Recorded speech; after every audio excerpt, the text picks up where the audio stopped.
I am Liliana Ward.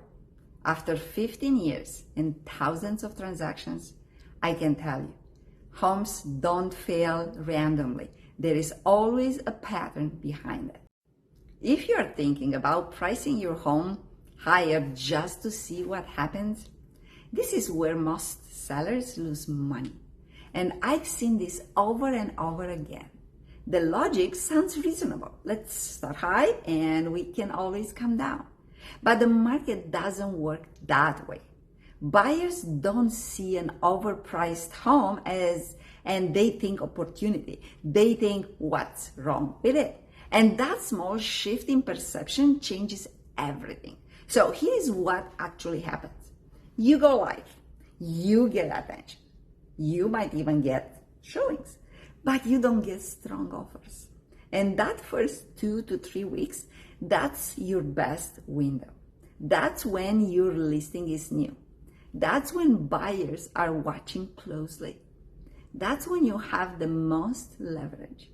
And if nothing happens during that time, you don't just lose time, you lose position. Because now the market is reacting to you instead of you leading the market. So what do most sellers do next? They reduce the price. And this is where things start going in the wrong direction. Buyers don't think, oh good, now it's a better deal. They start asking questions. Why didn't it sell? What's wrong with it? Is there something I'm not seeing? And now instead of creating excitement, you are creating doubt. I've seen homes that should have sold quickly at the right price, and those homes sat for weeks. Then they reduce the price, then sit again, and eventually sell for less than they would have if they had been positioned correctly from the beginning. And the frustrating part is the house didn't change. The market didn't change. What changed is how buyers felt about it. Now, let me give you a real example of what I mean. I work on a property that had been on the market for a long time. It started high. It didn't move. Then small adjustment, more time, more frustration. By the time we got involved, the problem was no longer just price. It was perception. Buyers had already decided something was wrong. So instead of just reducing the price again, we changed the experience.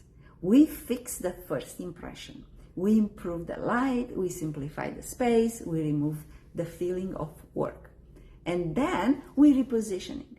And the reaction changed completely. The same house started getting attention again. But this time, buyers felt differently walking through. And that's when it sold.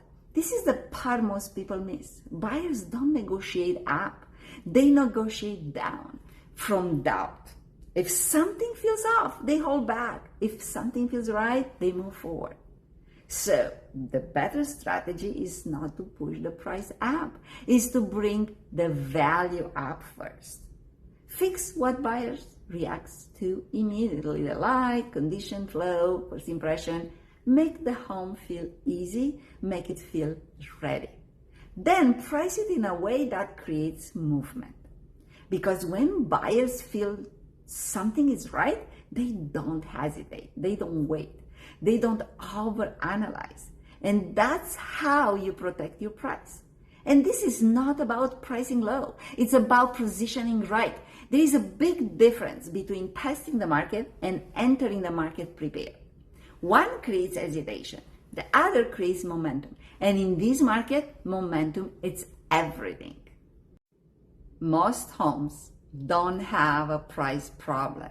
It's a perception problem. Send me the address and I'll show you exactly what needs to change before you list.